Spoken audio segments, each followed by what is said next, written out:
Stunning visuals, dynamic gameplay, and hours of fun. None of which can be found here. Today we're taking a look back at perhaps the worst fighting game on the Sega Saturn. Today we look back at Fist.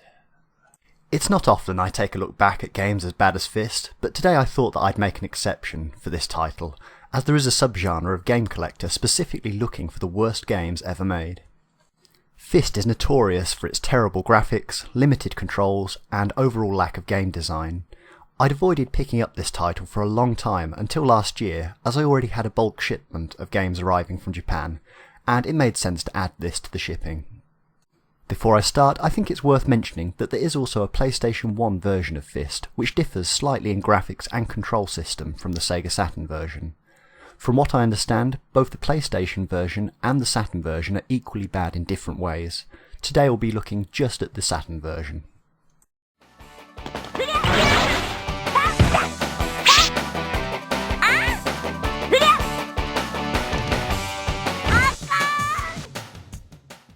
Things actually start off quite promising with the game's packaging. The game comes in a well-presented double CD case. The front artwork is reasonable, if not a little bland. The rear of the case shows images of the 6 voice actresses. To be honest, I'm not quite sure why this is important, as fighting games are not well known for their excessive use of dialogue. On first glance, there doesn't seem to be anything remarkable about the outside of the case. Look a little closer though, and you start to read the English text. When you play to Fist, you just can't stop that heart from pounding. It's a feeling you've never experienced before. A place you've never seen. A thrill like wandering through another dimension. And it's all full of a love that's different from the unbearable reality. Is this a dream or an illusion? Warp speed to their world, and it out right now. The text inside the manual seems to be nonsensical extracts from this. Just take a look at this. You're getting an idea now about what to expect. I think that this text is intended to make us enthusiastic about the game. To be honest, I'm enjoying the English here. It's a good job too, as it's repeated again on the back of the manual and inside the manual. The manual itself has a nice cover, and the contents is fairly standard for a fighting game.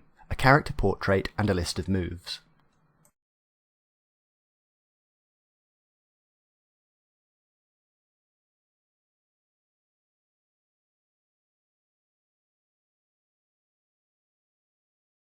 There's excitement building as you open up the second compartment of the case to find a small CD containing J-pop songs.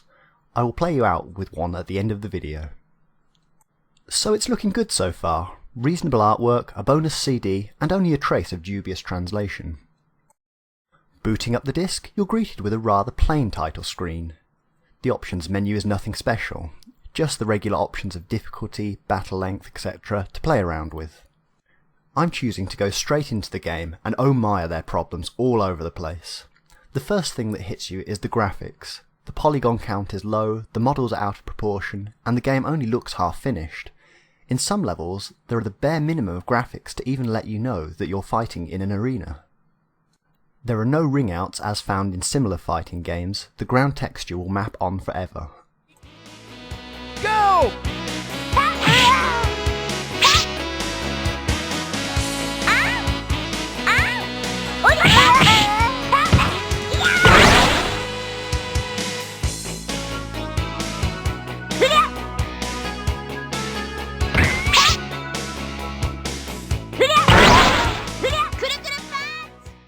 The second thing that hits you is the control system. The game has a very limited number of punches and kicks, which is a problem in itself. This becomes even more frustrating though, as your character moves are so slow to react. There's nothing fluid about the battle here. It's very much like a tactical game of sending a move order in and waiting for a response. Overall, the system is one of the most sluggish I've ever experienced in a fighting game. The next thing you'll notice are the sound effects. Each punch is bland and flat. Considering that the voice actresses' faces were printed on the game case, I think this may have been a punishment for them. So, you slowly punch and kick your way to the end of the game. It won't take long, but it will feel like it. I was really happy to see the end of this one. As due diligence, I did investigate the extras on the disc. As promised on the game case, there are short interview samples of the main character cast for each of the female characters, but not for the two males. Let's take a listen. 幸田真理子です。今回はバニーメイちゃんをやらさせていただきました。いやー、ナイスバディーな子だったんでちょっとドキドキしてるんですけれども。何？胸が86で？ヒップも 86？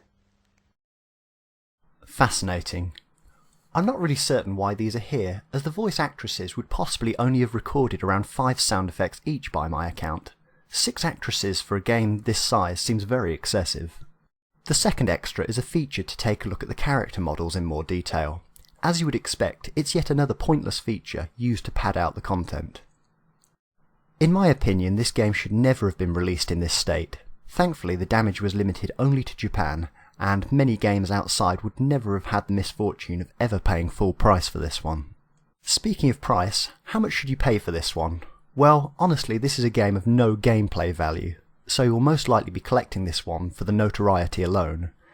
If you're intrigued though, you can pick up a copy complete in box for around 2,000 yen. That's around £12 British or $17 US. Please do not pay more.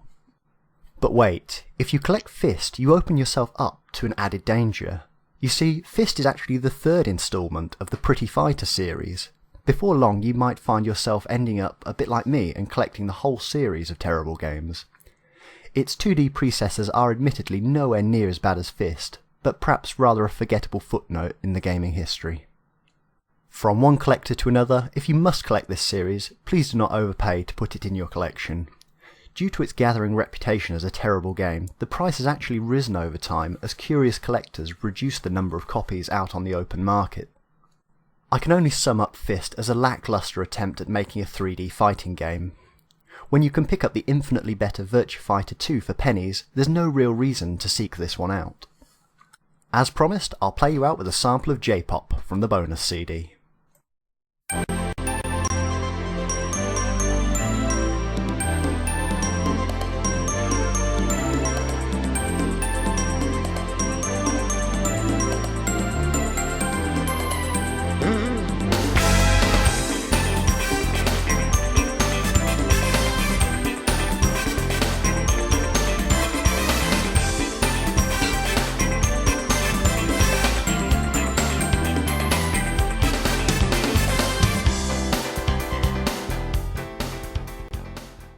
So, have you had the misfortune of playing Fist? Maybe you have a copy of the PlayStation version. Let me know in the comments, is this the worst 3D fighting game you've ever played?